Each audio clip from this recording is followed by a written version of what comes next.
اس کے بعد اللہ تعالیٰ نے اپنی قدرت کی طرف متوجہ کرتے ہوئے فرمایا یہ بتاؤ تمہارے پینے کا پانی بادلوں سے کون نازل کرتا ہے؟ کیا تم اتارتے ہو یا ہم اتارتے ہیں؟ اگر ہم اس پانی کو نمکین اور کڑوا بنا دیں تو تم کیا کر سکتے ہو؟ اس سورت کی ابتدائی 18 آیات میں حضور سید عالم صلی اللہ علیہ وآلہ وسلم کے سفر معراج کی اس منزل رفعت کا ذکر ہے۔ اس سورت کے شروع میں اللہ تعالیٰ نے فرمایا کہ قیامت قریب آ گئی اور چاند دو ٹکڑے ہو گیا۔ شق قمر سرکار دو عالم صلی اللہ علیہ وآلہ وسلم کا مشہور معجزہ ہے۔ اللہ پاک نے اس سورت میں 31 بار سوال کیا کہ تم اپنے رب کی کون کون سی نعمتوں کو جھٹلاؤ گے۔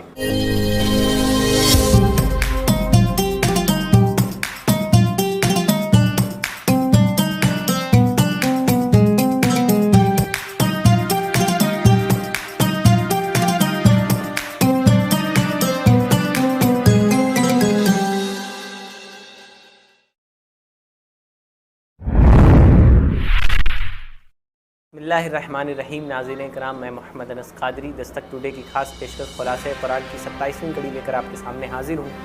اس میں ہم قرآن مجید کے 27ویں پارے قال فما خطبکم کا خلاصہ آپ کے سامنے پیش کریں گے۔ اس پارے کے شروع میں اس بات کی مزید وضاحت کی گئی کہ حضرت ابراہیم علیہ السلام کے پاس آنے والے اجنبی انسان نہیں بلکہ بشری شکل میں فرشتے تھے، تو ابراہیم علیہ السلام نے ان سے پوچھا کہ آپ کا مشن کیا ہے؟ انہوں نے کہا ہم مجرموں کی ایک قوم کی طرف بھیجے گئے تاکہ ان پر مٹی سے پکے ہوئے پتھر برسائیں جو آپ کے رب کے نزدیک حد سے تجاوز کرنے والوں کے لیے نشان زدہ ہیں۔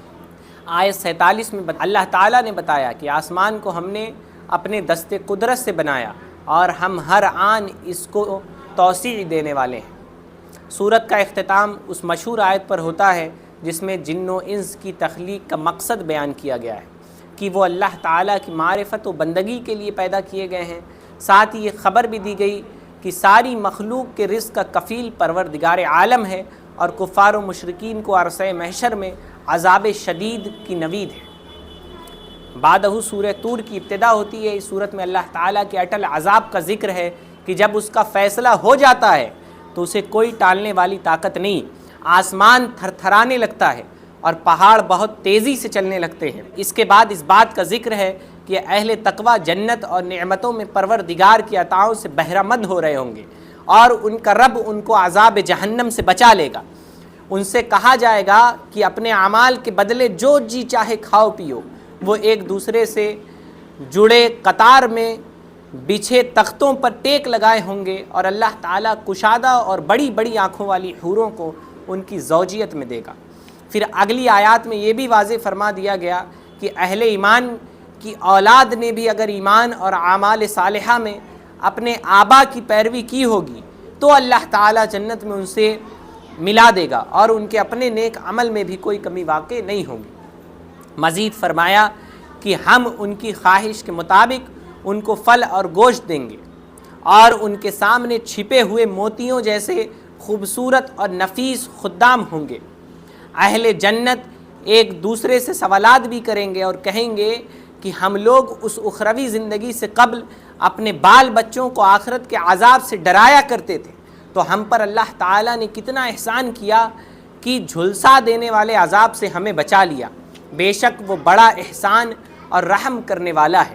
اس کے بعد قدرت باری کے منکرین کو مخاطب کر کے بتایا گیا کہ کیا وہ بغیر کسی سبب کے پیدا کر دیے گئے ہیں یا وہ خود ہی اپنے خالق ہیں؟ کیا آسمانوں اور زمینوں کو انہوں نے پیدا کیا ہے؟ کیا تیرے رب کی رحمت کے خزانے ان کے قبضے قدرت میں ہیں یا ان کے پاس کوئی سیڑھی ہے جس پر چڑھ کر یہ بالائی کائنات کی باتوں کو سن لیتے ہیں؟ اگر ایسا ہے تو کوئی واضح دلیل پیش کریں۔ بعدہ سورہ نجم کی ابتدا ہوتی ہے۔ اس سورت کی ابتدائی 18 آیات میں حضور سید عالم صلی اللہ علیہ وآلہ وسلم کے سفر معراج کی اس منزل رفعت کا ذکر ہے جس میں انہیں اللہ تعالیٰ کا قرب خاص عطا ہوا اور اللہ تعالیٰ نے اپنے مقدس بندے کی طرف جو چاہا وہی فرمائی۔ اس کے بعد اللہ تعالیٰ نے اہل کفر کے اس باطل عقیدے کا پرزور رد فرمایا ہے کہ وہ فرشتوں کو عورتیں قرار دیتے تھے۔ اللہ تعالیٰ فرماتا ہے کہ جو لوگ آخرت پر ایمان نہیں لاتے وہ فرشتوں کو عورتیں قرار دیتے ہیں، حالانکہ ان کے پاس اس حوالے سے کچھ بھی علم نہیں، وہ لوگ صرف وہم اور گمان کی پیروی کرتے ہیں، جبکہ وہم و گمان حق کے مقابلے میں کچھ بھی فائدہ نہیں دیتا۔ پھر انسانی زندگی کے ضابطہ کو بیان کیا کہ انسان کی محنت اور کوشش ہی اس کی زندگی پر اثر انداز ہوتی ہے اور ہر شخص اپنے کیے دھرے کا ذمہ دار ہے۔ آخر میں نہایت اختصار کے ساتھ ماضیہ کا تذکرہ کر کے قوموں کے عروج و زوال کا ضابطہ بیان کر دیا کہ قوموں کی تباہی میں وسائل سے محرومی یا معیشت کی تنگی نہیں، بلکہ ایمان سے محرومی، عملی بے راہ روی اور اخلاقی انحطاط سب سے بڑے عوامل ہوا کرتے ہیں۔ بعدہ سورہ قمر شروع ہوتی ہے۔ اس سورت کے شروع میں اللہ تعالیٰ نے فرمایا کہ قیامت قریب آ گئی اور چاند 2 ٹکڑے ہو گیا۔ شق قمر سرکار دو عالم صلی اللہ علیہ وآلہ وسلم کا مشہور معجزہ ہے۔ آپ صلی اللہ علیہ وآلہ وسلم نے انگلی کے اشارے سے چاند کے 2 ٹکڑے کر دیے۔ اسی سورہ مبارکہ میں اللہ تعالیٰ نے 4 مرتبہ تکرار در تکرار کے ساتھ فرمایا کہ ہم نے قرآن کو نصیحت حاصل کرنے کے لیے آسان کر دیا ہے، تو ہے کوئی نصیحت قبول کرنے والا؟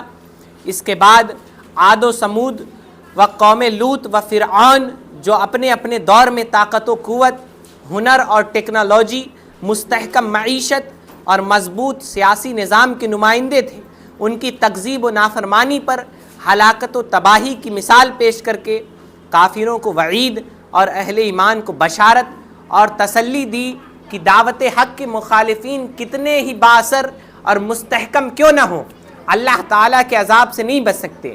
لہٰذا مشرکین مکہ پر بھی ایک دن آنے والا ہے جب یہ شکست کھا کر میدان سے راہ فرار اختیار کرنے پر ہی عافیت سمجھیں گے۔ آخر سورہ میں اللہ تعالیٰ نے اہل تقویٰ کے مقام کا ذکر کرتے ہوئے فرمایا کہ بے شک پرہیزگار لوگ جنت اور نہروں میں ہوں گے، اپنے حقیقی گھروں میں مقتدر بادشاہ کے پاس۔ بعدہ سورہ رحمان شروع ہوتی ہے۔ کفار و مشرکین مکہ یہ الزام دیتے تھے کہ محمد عربی صلی اللہ تعالی علیہ وآلہ وسلم کو معاذ اللہ کوئی شخص خفیہ قرآن سکھاتا ہے، تو اس کے جواب میں اللہ تعالیٰ نے اس سورت کی ابتدائی آیات نازل فرمائی کہ وہ رحمان ہی ہے جس نے خود رسول عربی صلی اللہ علیہ وآلہ وسلم کو قرآن سکھایا، اسی نے اس کامل انسان کو پیدا فرمایا، اسی نے اسے یعنی نبی برحق صلی اللہ علیہ وآلہ وسلم کو ما کان وما یکون کا بیان سکھایا۔ اس کے بعد بتایا کہ سورج اور چاند حساب کے ایک نہایت ہی دقیق نظام کے تحت چل رہے ہیں، پودے اور درخت بھی اللہ تعالیٰ کے نظام کے پابند اور اس کے سامنے سجدہ ریز ہیں۔ اسی نے آسمان کو بلند کیا، عدل و انصاف کا مظہر ترازو پیدا کیا، لہٰذا ناپ تول میں کسی کمی کا مظاہرہ نہیں کرنا چاہیے۔ زمین کو اس انداز پر پیدا کیا کہ تمام مخلوقات اس پر بآسانی زندگی بسر کر سکیں۔ اس میں پھول اور خوشہ دار کھجور، غلے، چارہ اور خوشبودار پھول پیدا کیے۔ ان نعمتوں میں غور کر کے بتاؤ آخر تم اپنے رب کی کون کون سی نعمتوں کا انکار کرو گے۔ ان دنیاوی نعمتوں کے علاوہ اخروی نعمتوں اور عذابوں کا بھی اس صورت میں بیان ہے۔ اللہ پاک نے اس صورت میں 31 بار سوال کیا کہ تم اپنے رب کی کون کون سی نعمتوں کو جھٹلاؤ گے۔ فَبِأَيِّ آلَاءِ رَبِّكُمَا تُكَذِّبَانِ، آخر میں رب ذوالجلال والا اکرام کے نام کی برکتوں کے تذکرہ پر سورت کو ختم کر دیا گیا۔ بعدہ سورہ واقعہ شروع ہوتی ہے۔ اس کا مرکزی مضمون بعثت بعد الموت کا عقیدہ ہے۔ قیامت ایک ایسی حقیقت ہے جسے جھٹلانا ممکن نہیں۔ اس دن عدل و انصاف کے ایسے فیصلے ہوں گے جس کے نتیجے میں بعض لوگ اعزاز و اکرام کے مستحق قرار پائیں گے، جبکہ بعض لوگوں کو ذلت و رسوائی کا منہ دیکھنا پڑے گا۔ لوگوں کی نیکی اور بدی کے حوالہ سے 3 جماعتیں بنا دی جائیں گی۔ اس کے بعد اصحاب یمین کے لیے مزید نعمتوں کا ذکر ہے، اور پھر اصحاب الشمال یعنی اللہ کے نافرمان لوگوں کے لیے عذاب کی مختلف صورتوں کا ذکر ہے۔ ان لوگوں کے جہنم میں جانے کا بڑا سبب یہ ہوگا کہ یہ بڑے گناہوں پر اصرار کیا کرتے تھے اور کہا کرتے تھے کیا جب ہم مر جائیں گے، مٹی اور ہڈیاں رہ جائیں گی، تو کیا واقعی دوبارہ ہم اٹھائے جائیں گے، اور کیا ہمارے گزرے ہوئے باپ دادے بھی اٹھائے جائیں گے؟ اللہ تعالیٰ فرماتا ہے کہ اے نبی آپ کہہ دیجئے کہ اگلے اور پچھلے سب ایک متعین دن وقت مقررہ پر ضرور جمع کیے جائیں گے۔ اس کے بعد اللہ تعالیٰ نے اپنی قدرت کی طرف متوجہ کرتے ہوئے فرمایا یہ بتاؤ کہ کہ جو کچھ تم کاشت کرتے ہو اس کو در حقیقت تم اگاتے ہو یا ہم اگانے والے ہیں؟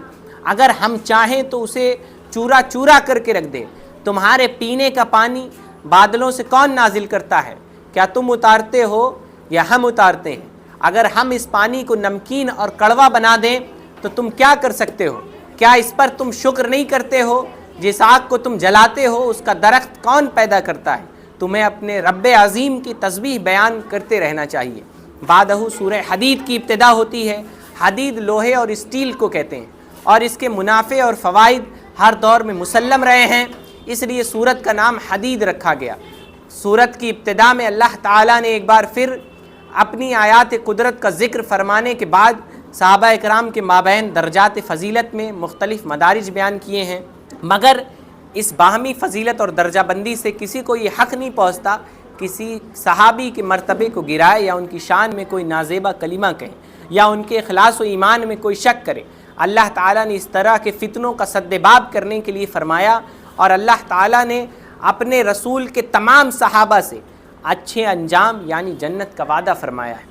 آیت 12 میں فرمایا کہ میدان حشر میں مومنین اور مومنات کی امتیازی شان ہوگی، اور ان کا نور ان کے سامنے اور ان کے دائیں جانب زوفشاں ہوگا، اور انہیں جنت کی بشارت دی جائے گی۔ اس کے بعد فرمایا کہ منافق مرد و عورتیں مومنوں سے کہیں گے تم ہماری طرف دیکھو، ہم بھی تمہارے نور سے کچھ روشنی حاصل کریں۔ ان سے کہا جائے گا تم اپنے پیچھے لوٹ جاؤ، پھر کوئی نور تلاش کرو، پھر ان کے درمیان ایک ایسی دیوار حائل ہو جائے گی جن میں دروازہ ہوگا، اس کے اندرونی حصے میں رحمت ہوگی اور باہر کی جانب عذاب ہوگا۔ لوہا اپنے اندر بھرپور انسانی منافع لیے ہوئے ہے، اس سے طاقت و قوت کا اظہار ہوتا ہے، اور یہ طاقت و قوت اللہ تعالیٰ کے دین کی حمایت اور اس کے دفاع میں استعمال ہونی چاہیے۔ قرآن مجید کی اس آیت کی حقانیت کی قوی دلیل یہ ہے کہ آج دنیا بھر میں سامان حرب کی تیاری اور دفاعی اور اقدامی جنگ کے لیے فولاد بنیادی حیثیت رکھتا ہے، اور تمام قدیم و جدید صنعتوں کی اساس یہی ہے۔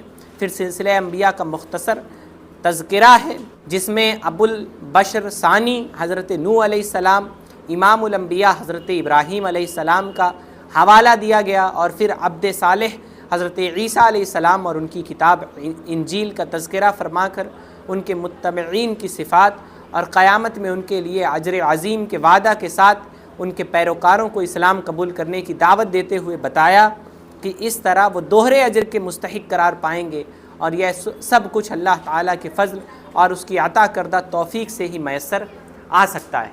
اللہ تعالیٰ کی بارگاہ میں دعا ہے کہ مولا کریم ہم سب کو قرآن مجید کے احکامات سیکھنے اور اس پر عمل کرنے کی توفیق عطا فرمائے۔ دوران بیان کوئی خطا ہوئی ہو تو اسے معاف فرمائے۔ استغفر اللہ ربی من کل ذنب و اتوب الیہ۔ میں محمد انس قادری، دستک ٹوڈے گورکھپور۔